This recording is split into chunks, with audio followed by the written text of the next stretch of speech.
The longest night of the year is not the winter solstice from December 24th to 22.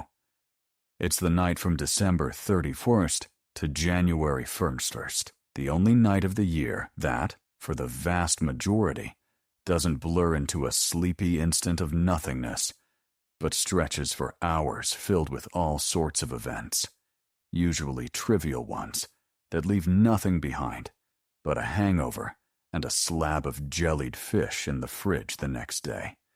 Yet sometimes, those events can flip the rest of a life on its head. Even the most insignificant episode, which on any other day would go nowhere, can take on symbolic weight this night and become a turning point, for better or worse. Who can tell? People hungry to escape routine into a New Year's fairy tale tend to forget not all fairy tales end well. Of course, the night itself is no different from any other. And anyway, not all humanity celebrates the turn of the year by the Gregorian calendar. But in the end, for a person, only what he believes in is real.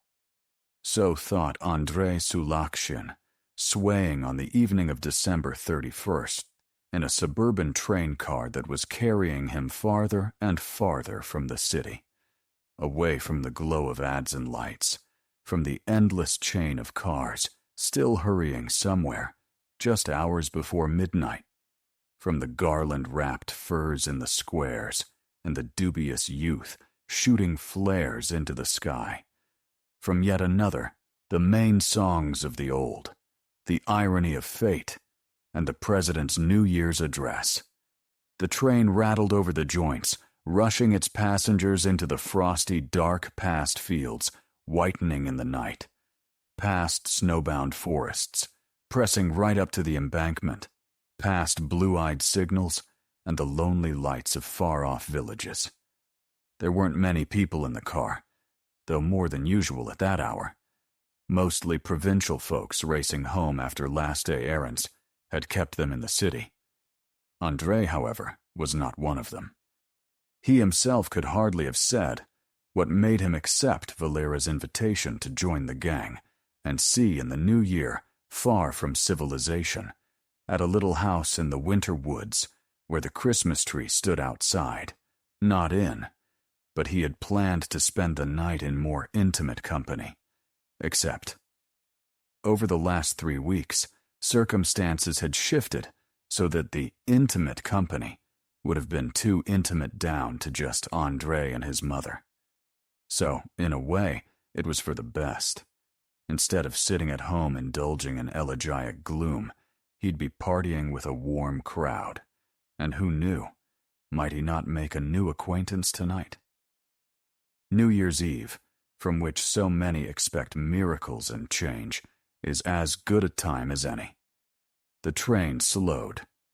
"Fivovskoye," the engineer announced through the usually broken intercom. Andrei started, glanced at the station name sliding past the window, and hurried into the vestibule. The doors hissed open, letting in cold air and a few snowflakes. The forest cabin wasn't all that wild, or cut off from civilization. It lay only a couple of kilometers from the highway, and less than 5 from a dacha settlement called Silikati. Russia is probably the only country where you can find place names like Third Gas Holder Street. The house had wiring and a TV antenna on the roof, though there was no TV, nor even a radio, a point the organizers emphasized proudly, and you could drive there. Still, from the station you had more than 10 kilometers to cover by road past Silikati and down a country lane, or about 6 if you cut straight through the woods on a footpath.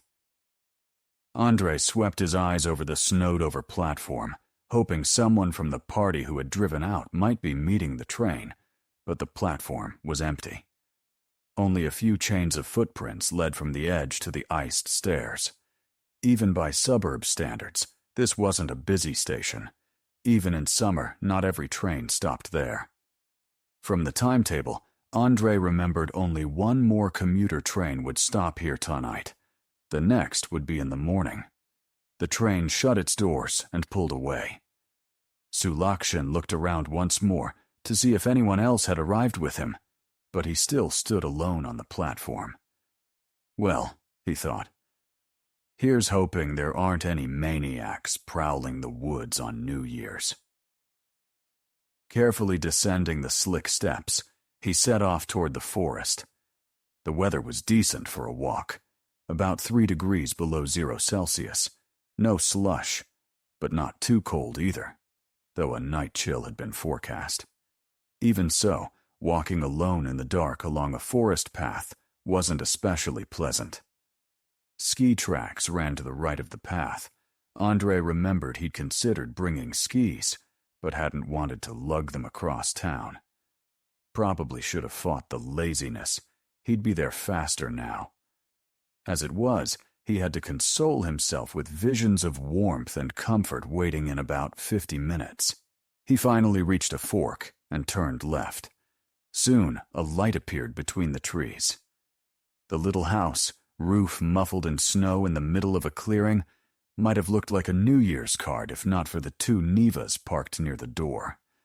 In summer, you could drive anything in, but in winter, only the owners of those little tanks felt confident enough. Andrei eyed the fur out front with a few glass baubles. Up close, he saw they'd been taped on with clear packing tape. When the clock struck 12, everyone would run out with champagne, clink glasses, holler toasts, dash around the tree, and burn sparklers. Andrei grabbed the door handle and pulled. A bell jingled inside.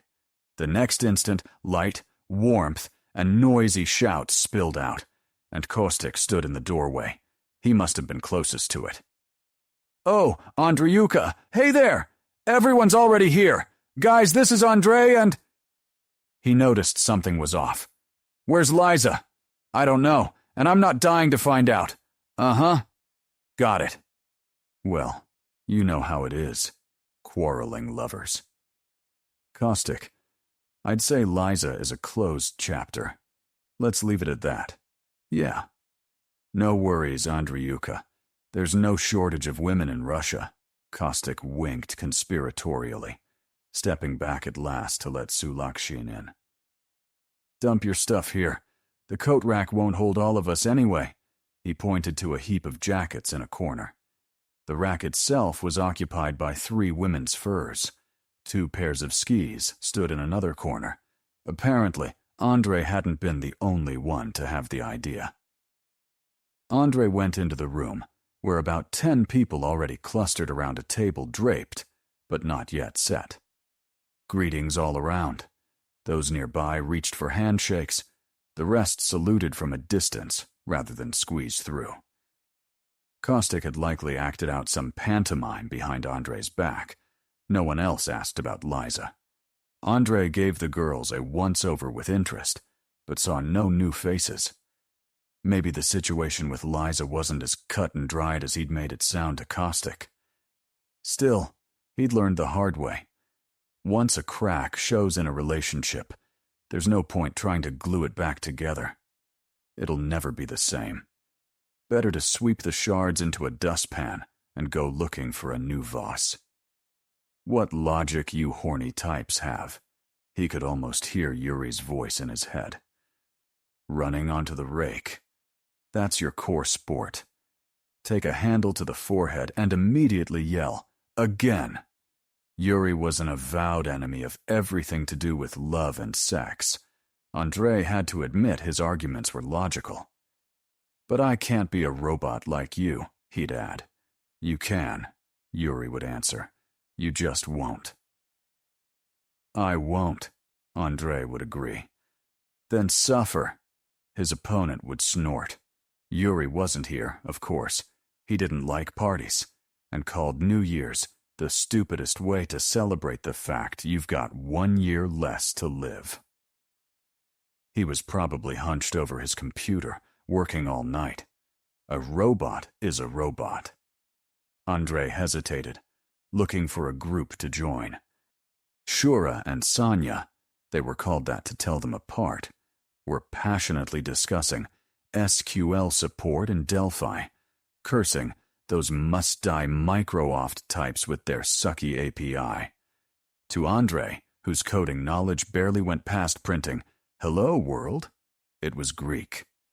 Ramesh and Lenka seemed more into each other than the crowd. The stocky, rosy-cheeked Irkutov was retelling to politely attentive Kshuka, Vovchik, and Nikolai the plot of some horror movie that, delivered in his voice, sounded more like a mediocre comedy.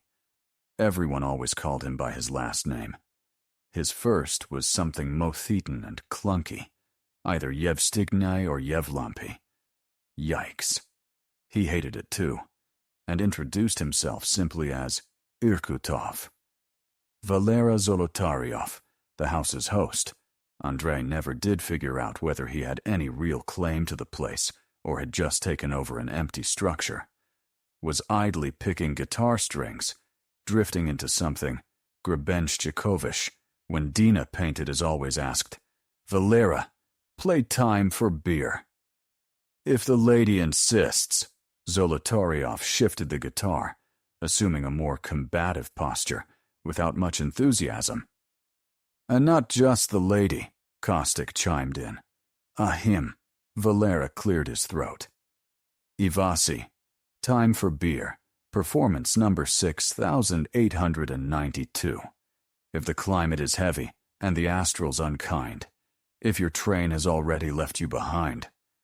Andrei liked Ivasi well enough, and beer too for that matter, but would have preferred something less worn out. Still, that song never lost popularity with this crowd. Time for beer, it's time. Time for beer, it's time, the young voices roared. The shout could probably be heard as far as Silicati. Even Sanya and Shura paused their high IQ debate to pitch in. When the chorus thundered to its last, Sveta, Zolotaryov's wife, appeared in the doorway. They'd married that year, the most banal of stories, grad student and undergrad. Sveta's pregnancy was already visible, though not obvious, especially under an apron. She was carrying a big platter of thin-sliced smoked sausage. "Boys, can someone sharpen the knives?" she said, setting the platter down. "And bring the wine in from the car, it's time." Andrei, who was closest, followed her to the kitchen.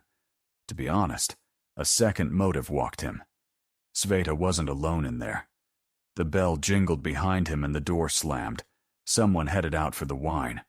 The kitchen was tiny, hard to see how, besides a sink, stove, gas cylinder, and small round table. It fit 3 women. Andrei knew one besides Sveta.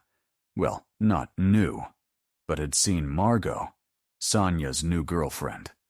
The third girl chopping vegetables for a salad was new to him. She had soft, fair hair, so light and fluffy it looked like a cloud. She clearly hadn't hidden it under a hat, just pulled on wool earmuffs. The cloudamage was strengthened by the dominance of sky blue in her look. Blue eyes, a pale blue blouse, and earrings with blue stones.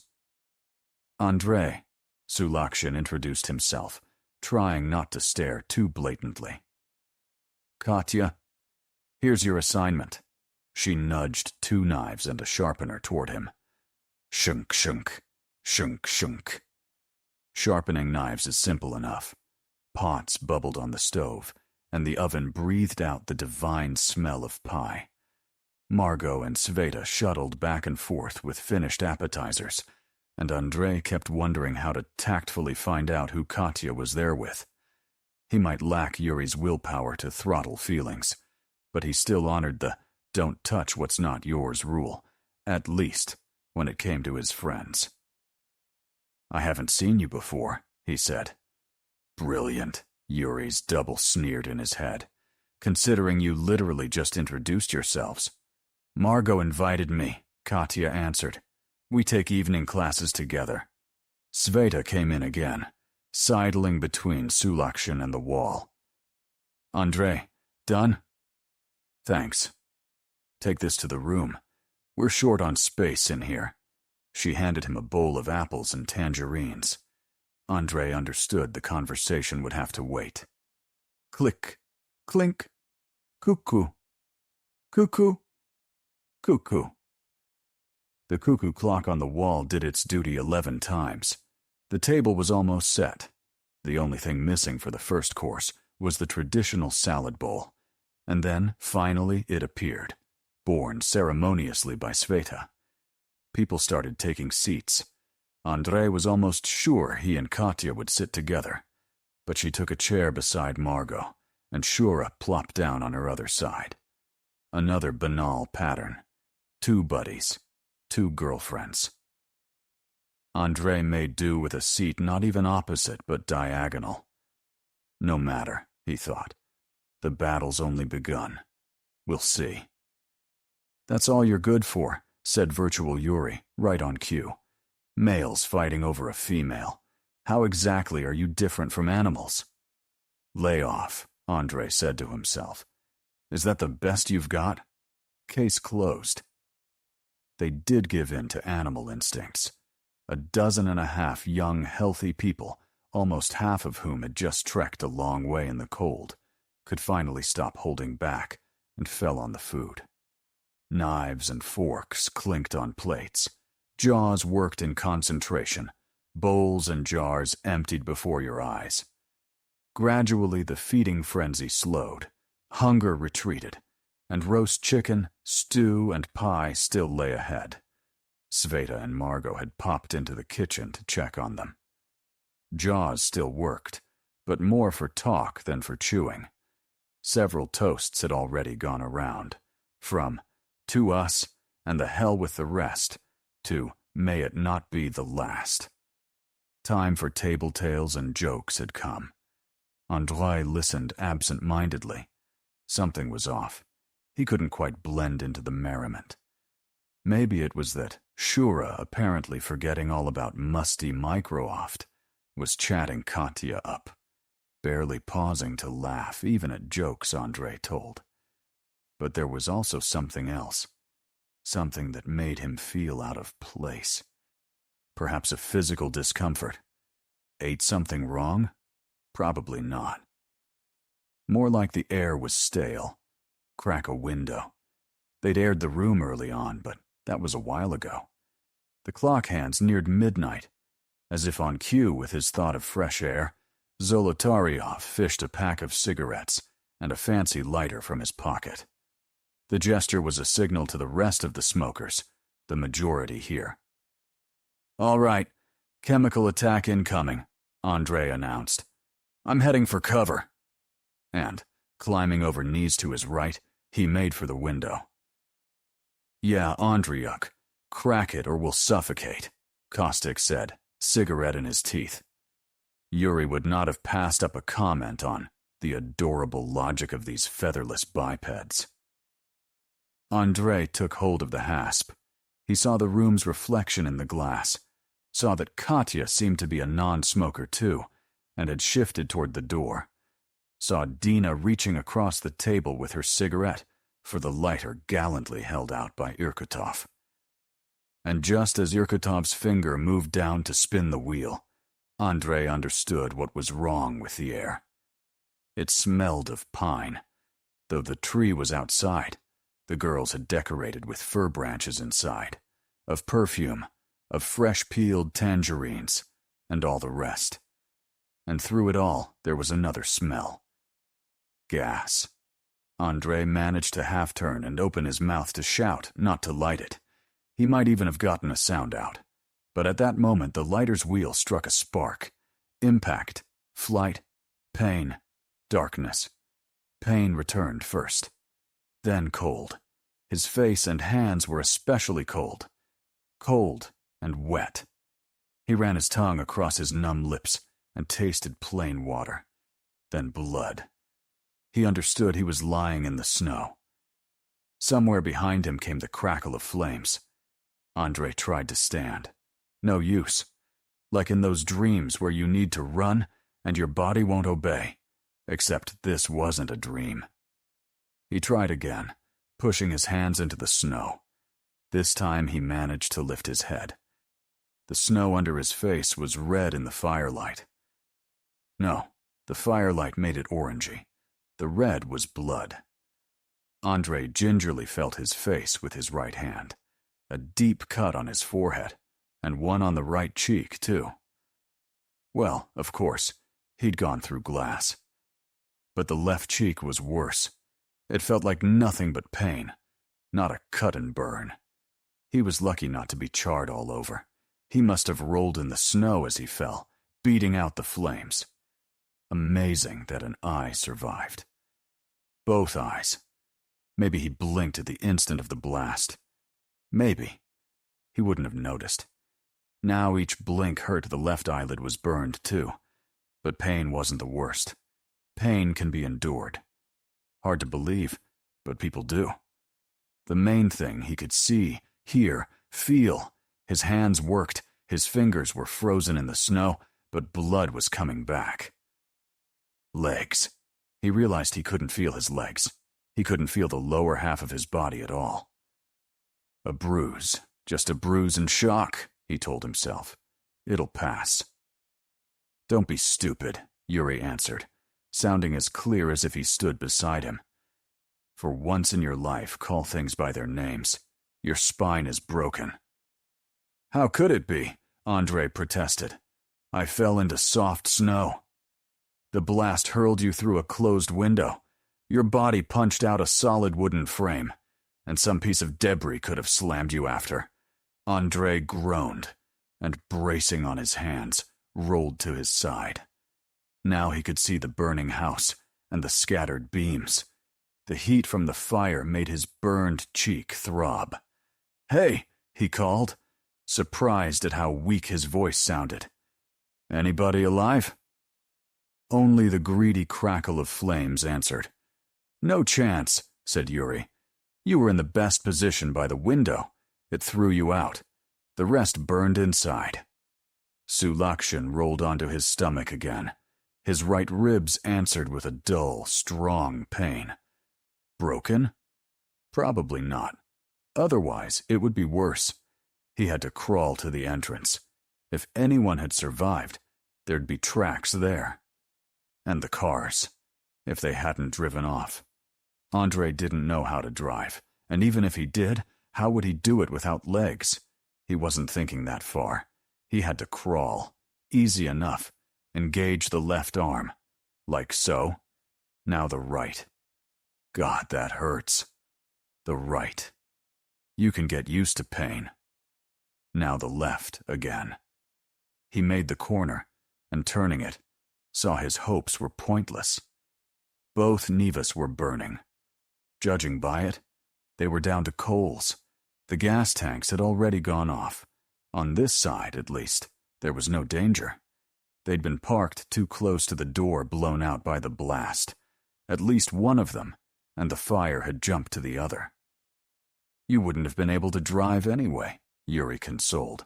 You couldn't even start them. City drivers don't leave keys in the ignition, even in the woods. At least I could have climbed in and waited for help, instead of lying in the snow, Andre argued. Counterfactuals are pointless. Deal with reality. Just then, Andre noticed a figure lying in the snow, a bit away from the cars. So someone had made it out after all. It was unlikely the blast had thrown anyone through the door. All of them had been in the main room, no one in the entryway. So this person had run out. And though they were surely injured, why else lie in the snow? Maybe they were still alive. Andre crawled toward the body as fast as he could. With each push forward, though, he grew more certain the figure was black, not because of lighting. Up close, suspicion became certainty. Black tatters of burned skin and clothing covered the body. Against the general smell of smoke from the burning house, there was a sharp stench of roasted meat, scorched hair, and some plastic reek synthetics in the clothing. Judging by the build, it was a girl. A high-heeled shoe stuck up from the snow a couple of yards behind. Andre slid to the right until his face lay by the head. Unluckily, The head was turned toward him, and he saw what had recently been a face that could charm most men. Teeth bared in a lipless mouth, a hole where the nose had been, the boiled dry, cloudy globes of eyes slipped from their sockets and hanging by threads of nerves. The round head, strange without hair, was covered by a black crust. In that crust, where an ear had once been, he saw an earring with a blue stone melted into the skin. Katya. Her soft, airy hair had betrayed her. It had gone up like poplar fluff.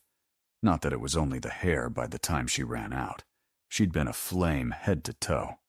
Her clothes must have been far too easy to ignite. Andre had started to back away when his stomach began to heave up everything he'd eaten and drunk. He vomited, unable even to lift his head high enough, and the spray hit his face. The sour, wine-tinged stench stabbed his nose and brought more spasms. At last, the dry retches stopped racking him. He painfully crawled away from the puddle he'd made and collapsed, exhausted in the snow. "How long do you plan to chill here?" Yuri inquired. "Until someone saves me," Andre panted. "No one's saving you. The house will burn out soon, and by morning there won't be even smoke to spot from the highway. No one will miss you until tomorrow evening. They've forecast -12 for the night in the region. By the time anyone gets here, your corpse will be frozen so hard they could rap on it like wood, if anyone feels like spitting over their left shoulder." "What should I do?" "You're asking me? Basically, you've got two options. Lie here and wait for death, or crawl to people." "It's 6 kilometers to the station, almost 5 to Silicati. Can't help you there. Andre weighed it. By the station there'd be a clinic, a phone, all that. But he couldn't crawl that far. Silicati wasn't easy either, but it was closer. And in just 2 kilometers, he'd be at the highway, where a car might pass. Not great odds at night, but maybe luck would favor him for once. It was 2 kilometers in a straight line, but he couldn't crawl through deep snow without landmarks.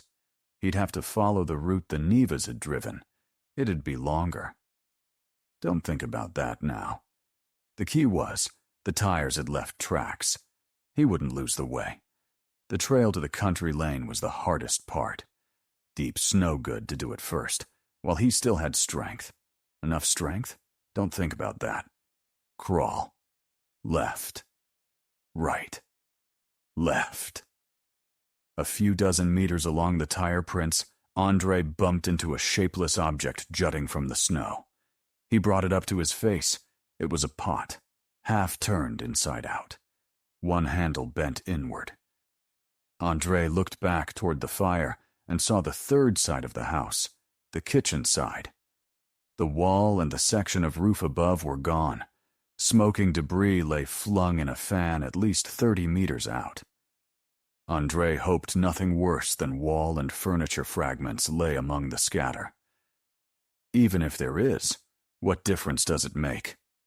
Yuri snorted.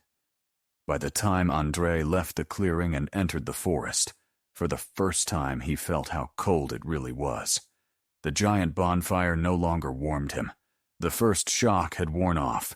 His warm coat, hat, and gloves were back in the house. His hands ached unbearably, snow packed under his suit jacket. Damn him for wearing a jacket, he should have brought a sweater, and into his face.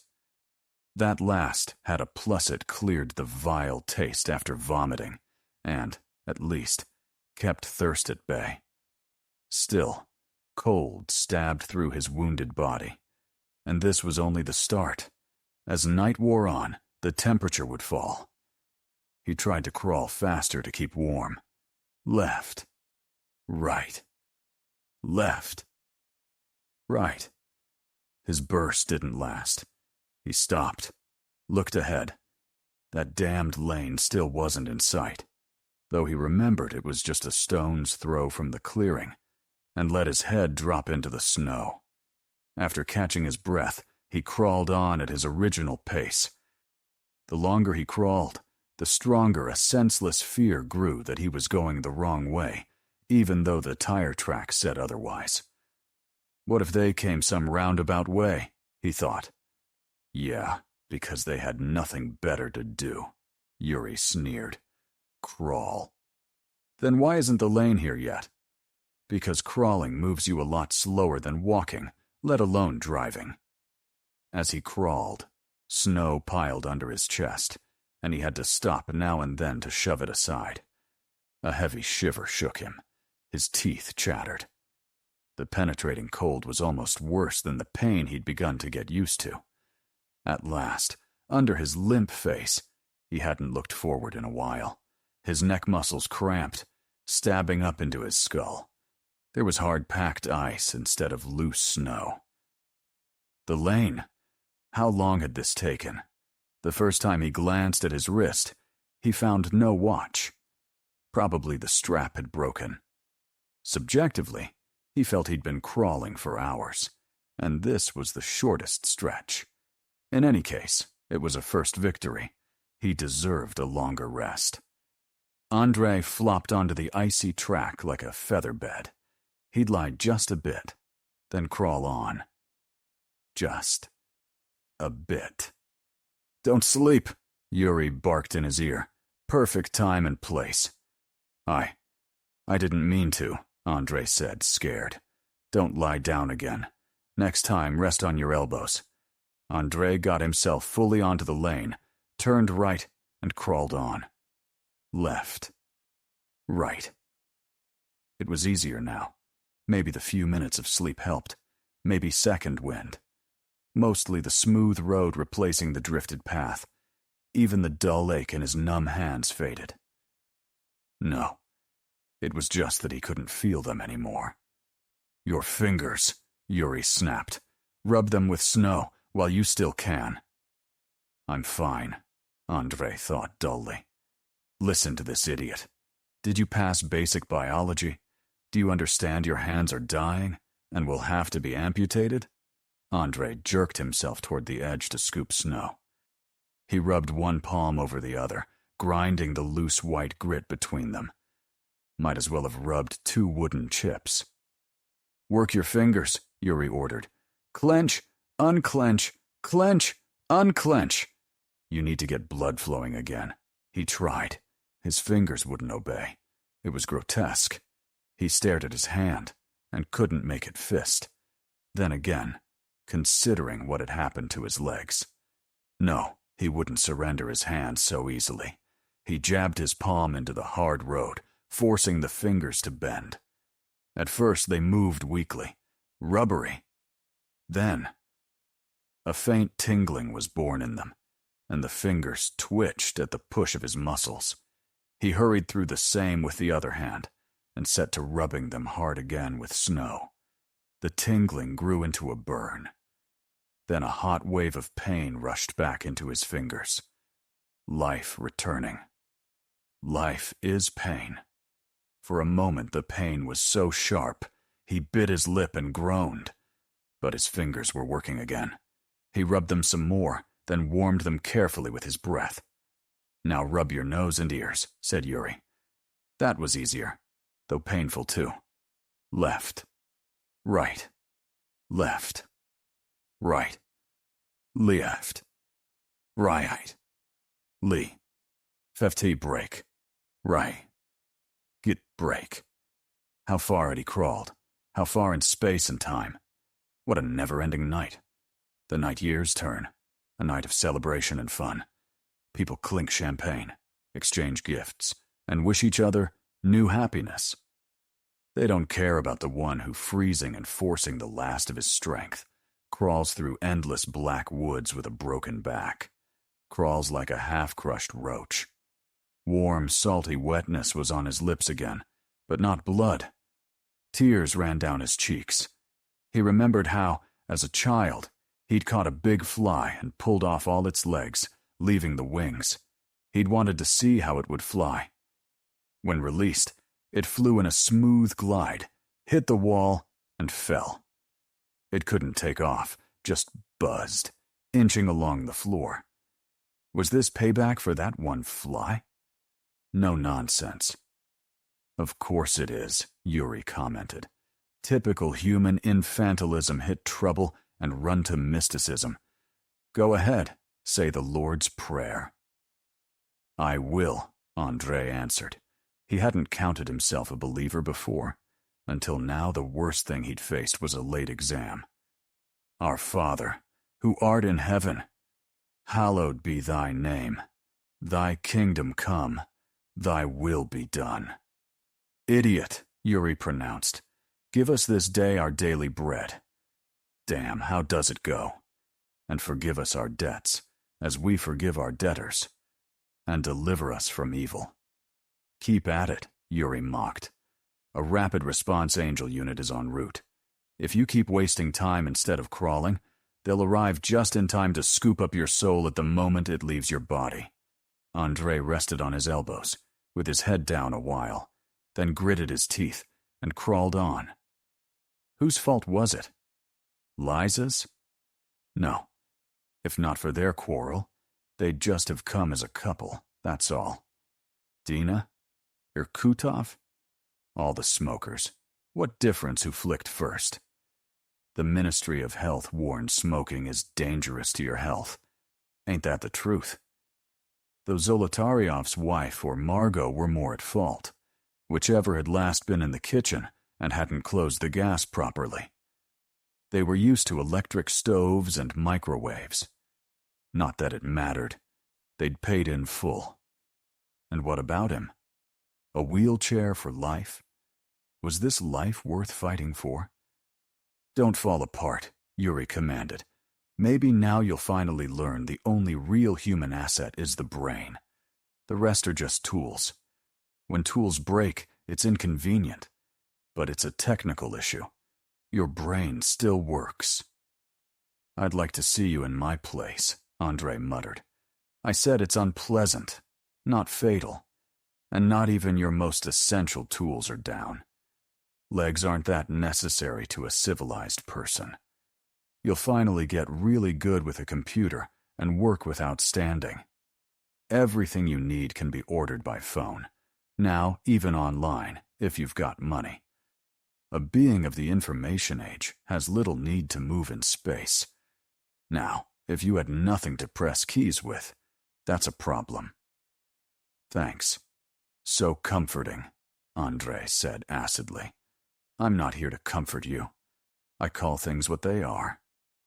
Suddenly, Andre heard noise ahead, a sound so familiar to city dwellers that the mind usually doesn't register it at all, the sound of an engine. The highway was close. Andre lunged with everything he had. Left, right. Hey, he shouted. Hey, help! Help! Headlights flickered through the trees. Very close, 20 meters. Help! Andre screamed, tearing his throat. He knew he wouldn't get there in time, but still he writhed and pushed. The sound peaked and began to fade. When Andre rolled onto the asphalt, he caught a last glimpse of red tail lights far ahead. He dropped his head onto his arms with a groan. Tears ran down his face, fell and froze on the cold pavement. He'd been short by a couple of minutes, maybe less. If only he hadn't stopped to pray. Though he'd needed the rest. Well, you made it to the highway, Yuri summed up. Now turn right and head for Silicati. Easier said than done. Andre's hands, shoulders, and back all burned in short, every muscle that still felt anything. The last desperate dash had drained him. Maybe I just wait for the next car, he thought timidly. The next car might be ours. Remember, tonight people party. In the morning they sober up and sleep it off. Andre still lay there. You got that? Yuri asked. I got it. Just let me gather myself. Do it fast. It's about -10 here, not tanning weather. And remember, the fingers, nose, ears. Andre breathed deep, his ribs throbbed, and jaw clenched, crawled along the shoulder toward Silicati. It was harder now. Injuries, exhaustion, and hypothermia all together. After shouting at the car, his throat was raw and scratchy. The feeling didn't ease. He was racked by dry, unhelpful coughs. A hot pulse pounded at his temples with a dull ache. His eyes wouldn't stop watering. Lay. Eft. Rye. Gut. Lay. His hand hit something hard and cold, like a stick, but furred somehow. He raised his head and saw a dog. One of the countless victims of humans' double betrayal. First throwing their friends out onto the street, then running them over. This big red mutt hadn't been flattened like a rug, probably thrown aside by the hit. In any case, it had still been alive after, enough to crawl to the shoulder, where it died. Died like a dog, indeed. Black icicles of frozen blood hung from its bared jaws. A ragged hole gaped where the right eye had been, unlikely from the impact. A crow had probably had time. Andre yanked his hand back from the frozen paw in disgust. Nausea rose again. He's like me, Andre thought. Crawled with a broken back. And I'll die here on the shoulder like he did. Can't go without a trite metaphor, can you? Yuri said. Prince Andrei Bolkonsky contemplating a dead oak, huh? Your name is Sulakshin. Go around the carcass and keep moving. And Andrei moved, biting his lips, coughing, sometimes groaning. He crawled and crawled along the black night highway, endless as death. His thoughts began to tangle. Fragments of phrases fluttered through his mind, as when falling asleep. At times, he forgot where he was and what was happening. But his hand still took turns reaching forward, bracing in the hard snow and dragging the heavy, unresponsive body. Abstract notions like New Year or medicine melted away. Only simple first. Signal realities remained. Pain, cold, darkness, light. Andre didn't grasp at first that he was seeing light. For a bit he just stared, hypnotized. Light. Coming closer. 2 eyes. Headlights. A car. His mind snapped back. The car was still pretty far but moving fast, not expecting obstacles on a straight, empty road. Andre had to get onto the oncoming lane quickly so he wouldn't be missed, and to give the driver time to brake. The last thing he needed was the very car that should save him to run him over. He hurried across the road as fast as he could. The coarse sandpaper of asphalt started shredding his clothes and the skin of his tortured hands at once, but he didn't care. Pain, cold, and weakness receded. The whole world narrowed to a strip of asphalt, and the car rushing at him. He crossed the center line and stopped, not to crawl under the wheels. One hand braced on the road, the other waved high, he thought, though in truth only to head height. The light blinded him, so he was in a headlight beam. The driver couldn't miss him. Brakes squealed. The car shed speed. But apparently the driver had seen him too late to stop and had to swerve. Andre let his other hand drop. It was done. Now the car would halt somewhere behind. A door would slam. Hurried footsteps. The engine revved again, climbing back up. The sound receded quickly. Disbelieving, Andre turned his head. The car was tearing away faster than before. He left, Sulakshin thought blankly. He left. As you see, Yuri agreed. Maybe he went for help? Andre tried to catch a hope. For help? Don't make me laugh. He left you to freeze so he could go get help. But why? Why didn't he stop? The world isn't made of good Samaritans, as you should know by now, Yuri said. He or she could have been a woman. Whoever was driving didn't need the hassle. Hauling you to a hospital, talking to the cops. What if you died on the way? And anyway, how does a stranger know you're really in trouble and not bait for bandits who want his car? Nice ride, by the way. An Audi, unless I'm mistaken. Andre tried to crawl toward the opposite shoulder. The asphalt scraped his elbow through the hole in his jacket and shirt. The headache had spread to forehead and occiput. A wave of sickness rose from somewhere inside. He closed his eyes and toppled onto the asphalt. Hey, don't lie down. You're not in silicati yet. Up and crawl.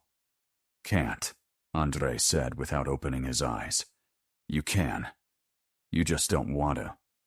I'm out of strength. I think I've got a fever. If you don't move, you'll have a temperature of -10 soon. Crawl. Let me rest a bit. Yeah, right. You'll sleep and never wake up. Crawl. Come on. Don't tell me you can't just move your left hand forward. It's a tiny effort. There. Now tense the biceps. Help with the right push. See? And you say you can't. Now the right forward. Somehow, tearing new holes in fabric and new scrapes in skin, Andre reached the shoulder. Good. You're off the asphalt. Easier now. Don't stop. Rest later. Now the intervals of awareness were rarer than the fog. Several times he came to as he slid into the ditch, or the opposite, scraped his elbows on asphalt again. A steady whine filled his ears, like a TV left on after sign-off. Dark red blotches floated before his eyes. An etude in crimson, in trousers. Raspberry-colored pants. Coo! Coo! Twice. Elementary, Watson. Watson. Watson. You are strong. You chase away the clouds. Do you have a plan, Mr. Fix? Beat it, you junkie. Why is it so cold? Must be dreaming he's crawling through snow. You're not. Don't sleep. Sliced in from far away, from another world. Why not? Why can't a noble gentleman? Boom. He bumped his forehead. Not even bumped, just tapped. His speed was too low. Some iron thing stuck from the snow. Tall, thin iron thing. What idiot put it on the road? A ski pole, maybe. He'd left his skis somewhere, too lazy to haul them on the train, and left them in the entry opposite 3 fur coats. He had to go back. Back for the skis, because now he had a pole. Will you wake up? What skis? What pole? Yuri finally got through. It's not a pole, it's a road sign. Ah, a sign then. A sign. Sign fine. He crawled past. Look at it! Why? Look! He tried to lift his head. No, too high. Crawl back a bit and look. Nog. Fine. Lee. Ray. Nt. His neck was wooden, and he had to crane it. Something was written there. The letters swam and doubled in his watering eyes, black gnats circling. Silicati. Silicati. His mind returned. He'd made it. He'd crawled there. Only a few yards remained. From the highway, a short road ran into the main street. There. The gate ahead. A gate? How would he open it? Horror and anger hit him together. Would he die yards from salvation because he couldn't stand to slide a bolt? Fresh adrenaline gave him strength. He covered the distance to the gate surprisingly fast, by his current standard, and was rewarded. A pedestrian wicket stood ajar in the big vehicle gate. Andre tugged the bottom of the metal door and wriggled through. He lay on the main street of the settlement. Goal reached. Only then did he notice none of the houses had lights on. Of course it must be nearly morning, Andre thought. Even those who celebrated are asleep. Help! He tried to shout. The word came out weak and hoarse, and was followed by a long, tearing fit of cough that raked his throat and chest. When it finally let him go, Andre crawled on, forcing his raw throat to work again and again. But no window lit, no curtain shifted, no door creaked. He looked around for signs of life. The street was plowed, but snow lay along its sides. Smooth snow marked only by bird tracks. No human prints led to the shut gates. nor were there tire tracks by any driveways. He peered into lots through chain link and fence boards, snow deep, untouched everywhere, shutters closed, heavy padlocks on shed doors. He crawled Silicati from end to end. It was empty. Well, that was predictable, Yuri said calmly. Silicati is a dacha village. People live at their dachas in summer. And you knew that from the start, of course. Then why didn't you tell me? Because then you'd have crawled to the station and frozen in the woods. No question. You barely made it here as it is. And that would have been all deep trail. Here, at least, there was a chance. Some people like to spend New Year's out of town. Who would know that better than you? And there could have been a guard. These days, it's not safe to leave places unwatched all winter. There was a guard, in fact. And on this night, he'd done his job. At 11:30, he'd made his rounds with a flashlight and shotgun. No need to step onto any lots like Andre. He saw from the pristine snow that no shady types had come to ring in the new year in someone else's house. Then he returned to his shack by the water tower, which Andre hadn't thought to check in the dark. Knocked back the customary holiday dose, watched some TV, and slept until nearly noon. He didn't hear Andre's calls, of course. And now what? Sulakshin asked, with a doomed indifference. It's pretty bad. All the houses are locked. It's over 5 kilometers to the station, more than what you've crawled already. Your last chance is a car still picking you up on the highway. As you saw, odds aren't great. But it's all you've got. Andre lifted his head, then let it fall onto his arms again.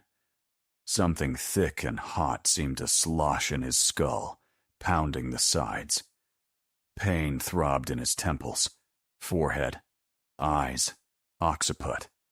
It filled his muscles, stretched and cracked bones and joints, burned skin and frost-nipped flesh. And along with the heaviness was a woozy lightness, that float of high fever. The crimson fog that had retreated rolled back, pushing the world's problems far and unreal. Only pain remained real, but he felt even it would soon fade, and he reached out for oblivion. Did you understand what I said? Yuri pressed.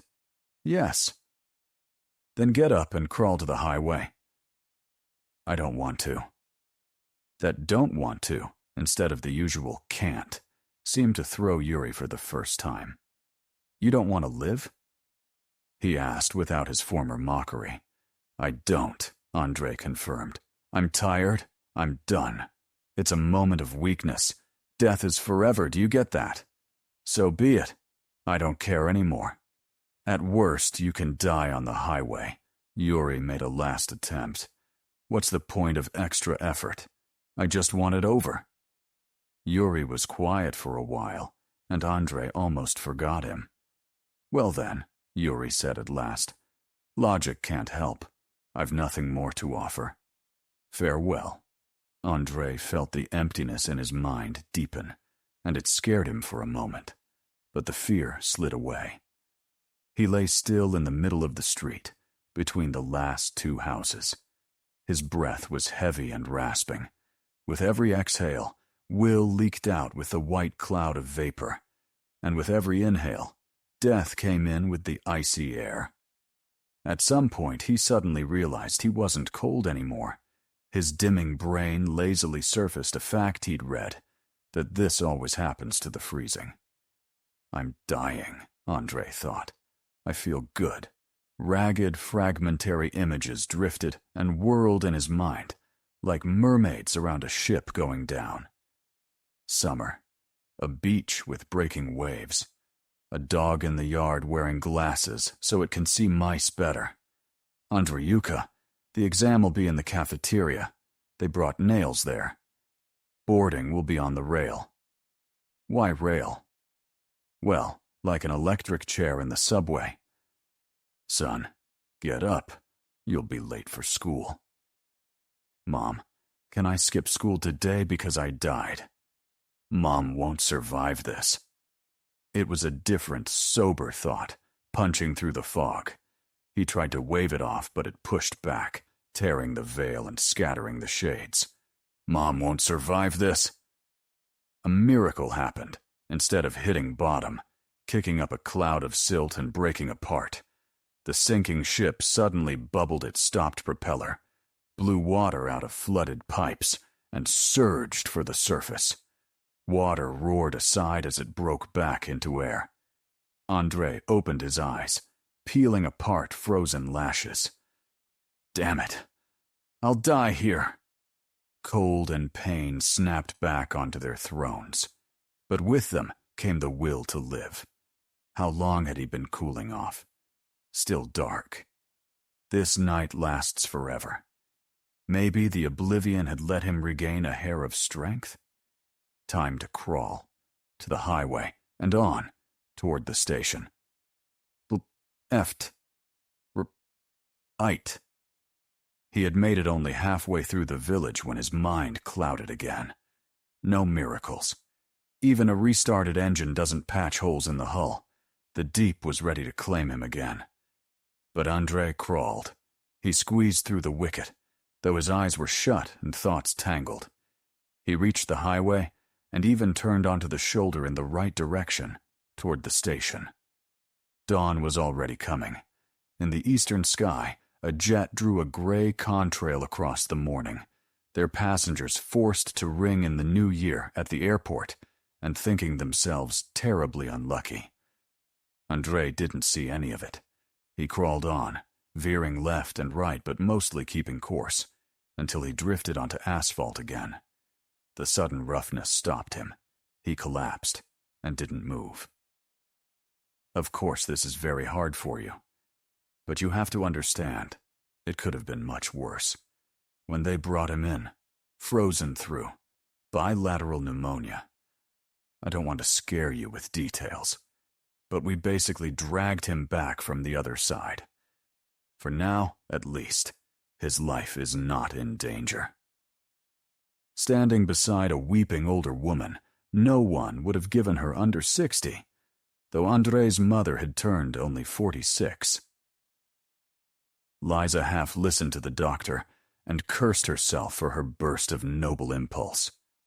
Not that it was really noble. She'd simply done what one should, without thinking, and now had no idea how to get out of it. Nina Viktorovna didn't know about Liza's break with her son, and Liza hadn't had the guts to tell her over the phone. Not that Andre's mother could have processed any explanation in her state. All Liza had made out of the confused words was that something terrible had happened to Andre. Maybe a car crash, and she should come to the hospital. And instead of saying that yes, it was awful, and she was so sorry, but she herself had a bad cold. Fever 100. 4, and that's why they hadn't spent New Year's together. So she just couldn't. Yes, terribly sorry. She hoped Andre recovered soon, instead of composing and delivering that simple answer. And later, gently saying she had a different boyfriend now. Not true yet. But whose business was that? Instead, she dutifully wrote down the address and promised to come. Sure, she really did feel sorry for Andre and wanted him to recover. But now she knew he'd be disabled for life, and agonized over how to bow out with some decency. Dumping a healthy guy is one thing. Dumping a cripple is another. The second is, strictly speaking, more logical. Formally, people would understand. But behind her back, they would whisper about her coldness and lack of heart. Too many shared friends, that was the problem. You understand.